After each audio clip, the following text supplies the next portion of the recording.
মাননীয় অজিত প্রসাদ মাহাতো সাহেব এবং ওনার সঙ্গে যেসব নেতৃবৃন্দ আছেন কর্মী সমাজের এবং বিভিন্ন সমাজে যারা নেতৃবৃন্দ এসছেন এবং আমার সামনে যারা বসে আছেন আমার মা ভাই বোনেরা, সকলকে আমার বিপ্লবী এবং সংগ্রামী অভিনন্দন। আজকে যে লড়াইটা অজিত মাহাতো বাবু লড়ছেন, এই লড়াইটাকে আমরা স্বাগত জানাই বাউরি সমাজ থেকে। এই লড়াই শুধু উনি কুর্মী সমাজের লড়াই লড়ছেন না, এখানে যারা পিছিয়ে পড়া সমাজের মানুষ আছে, সে বাউরি সমাজের হোক, কুর্মী সমাজের হোক, আদিবাসী সমাজের হোক বা কোন মুন্ডা সাঁওতালের সমাজ হোক, উনি সবারই জন্য কিন্তু এই লড়াইটা লড়ছেন। এই লড়াইটা এই কুর্মী সমাজ থেকে শুরু হবে এবং বিভিন্ন সমাজ তার পাশে দাঁড়িয়ে আপনারা যেন আপনাদের অধিকার পান, তার জন্য এই অজিত প্রসাদ মাহাতো সাহেবের হাতকে মজবুত করতে হবে, এটা আপনাদের জানতে হবে। আজকে কেন আমরা এসেছি, কেন ওনাকে সমর্থন জানানোর জন্য এসেছি, কারণ ওনার লড়াইটা হচ্ছে ন্যায্য লড়াই। আর আমাদের লড়াই শুধু সরকারের বিরুদ্ধে নয়, এই সরকারের মাঝে যারা বসে আছে ব্রাহ্মণ্যবাদীর নীতির বিরুদ্ধে আমাদের লড়াই। যে ব্রাহ্মণ সমাজ আমাদের দীর্ঘদিন ধরে শোষণ করে আসছে, আমাদের অধিকার থেকে বঞ্চিত করে আসছে, তার বিরুদ্ধে এই লড়াই।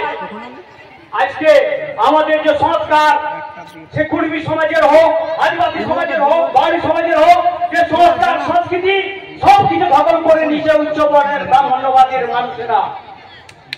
আজকে যদি তারা মনুস্মৃতি না তৈরি করত, তাহলে আমরা এখানকার রাজা থাকতাম, আমরা আমাদের মানুষের সুযোগ সুবিধা সব করে নিয়ে উন্নয়নের দিকে এগিয়ে যেতাম। কিন্তু মনুস্মৃতি আপনারা জানেন যে মনুস্মৃতি তৈরি করার ফলে আমাদের কি অবস্থা হয়েছিল। এই মনুস্মৃতিতে এই পশ্চিমবাংলার যারা অঞ্চলের মানুষ বা যারা যেটা আগে মানভূম রাজ্য ছিল, সেই অঞ্চলের মানুষের সমস্ত অধিকার কেড়ে নিয়েছে। আপনার পূজা করা পাপ, আপনার শিক্ষা গ্রহণ করা পাপ, আপনার কোন অনুষ্ঠান করা পাপ, আপনার ধন সম্পত্তি রাখা পাপ, আপনার জমি জমা রাখা পাপ, এই ছিল মনুস্মৃতি। আমরা শুধু ওই উচ্চ বর্ণের ব্রাহ্মণদের গোলামি করবো, তার জন্য তারা মনুস্মৃতি তৈরি করেছিলেন। আর এই মনুস্মৃতিকে গ্রহণ করেছিলেন বাবা সাহেব ভীমরাও আম্বেদকর 1950 সালের 25শে ডিসেম্বর মনুস্মৃতিকে দহন করে সংবিধানকে প্রতিষ্ঠাতা করেছিলেন। আর সেই মনুস্মৃতিকে আবার জাগিয়ে তোলার চেষ্টা করছে, আর তার বিরুদ্ধে লড়াই করছে কে? আপনাদের এই অজিত প্রসাদ মাহাতো বাবু। আমি স্বাগত জানাই ওনাকে। এই লড়াইকে চালিয়ে যেতে হবে, আপনাদেরকে মজবুত করতে হবে। আজকে আমাদের সমস্ত সংস্কার ওরা চুরি করেছে। আজকে বলতে পারেন আমি আমার ইতিহাসের কথা বলছি না, ওদের লেখা ইতিহাসের কথা বলছি। আপনারা যদি পড়াশোনা করেছেন, অনেকে শিক্ষিত হয়েছেন, আপনারা জানেন আর্যরা কোথা থেকে এসেছিল। আর্যরা এসে আমাদেরকে অনার্য বলতে শুরু করে দিল এবং আমাদের সমস্ত কিছু সংস্কার পূজা পাঠ থেকে আরম্ভ করে আমরা তো প্রকৃতির পুজো করি, আমরা প্রকৃতির পুজো করি। আমরা ধান রুইতে গেলে পুজো করি, ধান শেষ কাটার সময় পুজো করি। আমাদের প্রত্যেকটা বাড়িতে দেখবেন পুজো হয় নিজের মন্ত্র নিজের তন্ত্র সব দিয়ে। কোন পুরোহিতের ব্রাহ্মণের দরকার পড়ে না, পড়ে কি? কোন পুরোহিতের দরকার পড়ে কি? আজকে আমি জানি সে কুর্মী সমাজ হোক, বাউরি সমাজ হোক, আদিবাসী সমাজ হোক, তাদের নিজস্ব সংস্কারের নিজস্ব দেব দেবী আছে। আর একটা কথা জেনে রাখবেন, যদি আপনি আপনার সংস্কার সংস্কৃতি ভুলে যান, তাহলে কিন্তু আপনি জীবনে এগোতে পারবেন না।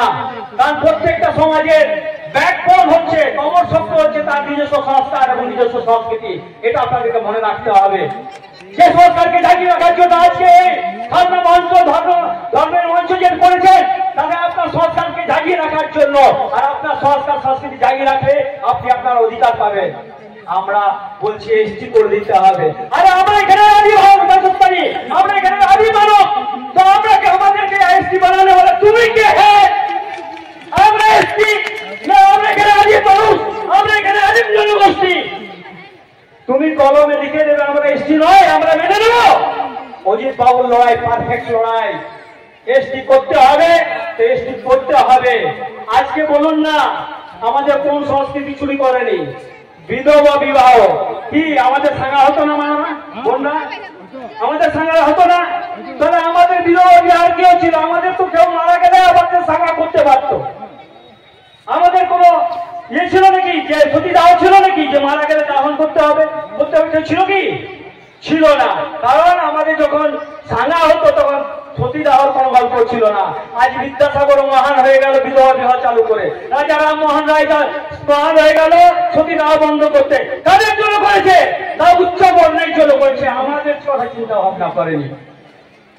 আর একটা কথা জেনে রাখবেন, যে সমাজের নিজস্ব দল নাই তার কোনো বল নাই। আপনার সমাজে আপনার বল, আর যতদিন না পর্যন্ত আপনার সমাজের রাজা তৈরি করছেন ততদিন পর্যন্ত আপনার অধিকার কেউ দেবে না, কেড়ে নিয়ে আসতে হবে। তাই আপনাদেরকে এক হতে হবে, আমাদেরকে এক হতে হবে, এক মঞ্চে লড়াই করে এই অঞ্চলের রাজা তৈরি করতে হবে। তাহলে কুর্মী সমাজের রাজা হোক, বল সমাজের হোক, সেই আদিবাসী সমাজের হোক, রাজা তৈরি করতে হবে। আর রাজা হওয়ার অধিকার কে দিয়েছে? সংবিধান। সংবিধান লিখেছে কে? বাবা সাহেব ভীমরাও আম্বেদকর। তাই বাবা সাহেব ভীমরাও আম্বেদকরের লেখা সংবিধান যেখানে আমাদের অধিকারকে লিপিবদ্ধ করেছে, সেই অধিকারকে নিয়ে আমরা, বাবা সাহেব বলেছে যে রাজনৈতিক শুধু অধিকার পেয়েছি, সামাজিক অর্থনৈতিক অধিকার কিন্তু আমরা এখনো পাইনি। তার জন্য এই সমাবেশ, তার জন্য বারবার লড়াই, বারবার আন্দোলন। তো আমাদেরকে অর্থনৈতিক এবং সামাজিক অধিকার লড়তে গেলে রাজনৈতিক ক্ষমতা দখল করতে হবে। আর রাজনৈতিক ক্ষমতা বাবা সাহেব কি দিয়েছেন? ভোট দিবেন অধিকার। আপনার যে মূল্যবান ভোটটি, মনে রাখবেন, একটা রাষ্ট্রপতি ভোটের মূল্য যা, আপনার মূল্য তা। একটা খেটে খাওয়া মানুষের মূল্য যে, ভোটের মূল্য যা, একটা রিক্সাওয়ালা ভোটের মূল্য তাই।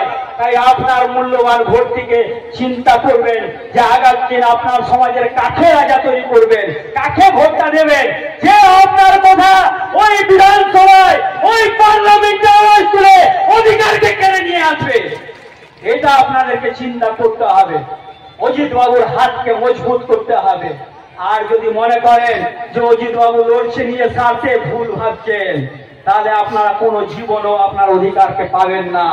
একটা গল্প আছে, আমি গল্পটা প্রায় বলি, যে এক জায়গায় একটা টিয়া পাখির ঝুড় ছিল জঙ্গলে, আর একটা শিকারী রোজ টিয়া পাখি শিকার করতো, আর টিয়া পাখি 10-12টা করে নিয়ে বাজারে বিক্রি করতো।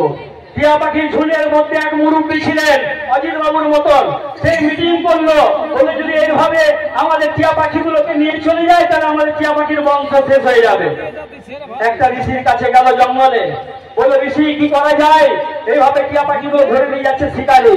বলছে ঠিক আছে, তোমরা মিটিং করো, আর মিটিং করে সবাইকে বলে দাও যে শিকারি আসলে যেন তারা বলে দেয় যে শিকারি আসছে, দানাও জানবে, জালও বিছাবে, কেউ থাকিস না। অজিত বাবুর মতন লোক, মহান লোক মিটিং করলো, মিটিং করে সবাইকে বললো এই কথাটা মনে রাখার জন্য যে শিকারি আসে যেন সতর্ক হয়ে যায়। তো শিকারি এলো, টিয়া পাখি চিৎকার করতে লাগলো, অনেক শিকারি আসছে, দানা জ্বালবে, জালও বিছাবে, কেউ থাকিস না। শিকারি ঘুরে যায় 2-3 দিন পর, শিকারিও যায় ঋষির কাছে, ঋষিকে বলে এইভাবে টিয়া পাখিগুলো আমার দিকে সতর্ক হয়ে গেছে যে আমি জাল ফেলতে পারছি না। বলছি তুমি তোমার কর্মটা করেছো, তুমি তোমার কর্ম করো, ওরা চিৎকার করছে, চিৎকার করো। শিকারি আবার পরের দিন যায়, টিয়া পাখি চিল্লাতে থাকে যে অনেক শিকারি আসছে, জালও ফাঁসবে, দানাও জ্বালবে, জালও ফেলবে, কেউ ফাঁসিস না। কিন্তু দেখলো শিকারি তার কথা শুনলো না, জালও ফেললো, দানাও ফেললো, আর কিছু টিয়া পাখি আবার ধরা পড়ে গেল। লাভটা কি হলো? কিছুই হলো না।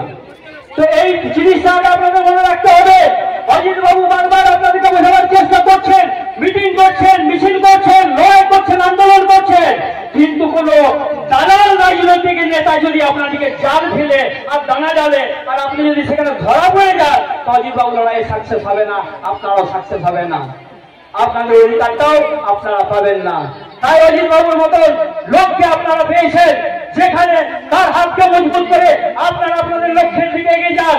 আমরা বাড়ি সমাজ থেকে ওনার হাতকে মজবুত করবো, যাতে এই জঙ্গল মহানায়ক চেপে ওঠে। আগামী দিন যাতে আপনারা আপনাদের অধিকার পান, তার দিকে যাতে এগিয়ে যেতে পারেন। এই বলে আমি আমার বক্তব্য এখানে শেষ করছি। জয় জওয়ার, জয় ভীম, জয় ভারত। শেষ করার আগে আমি প্রত্যেক জায়গায় একটা গান গাই, আমি ছোট্ট একটা গানের মাধ্যমে, বাবা সাহেবের গানের মাধ্যমে আমি বক্তব্য শেষ করছি। জেগে ওঠো, জেগে ওঠো, জেগে ওঠো,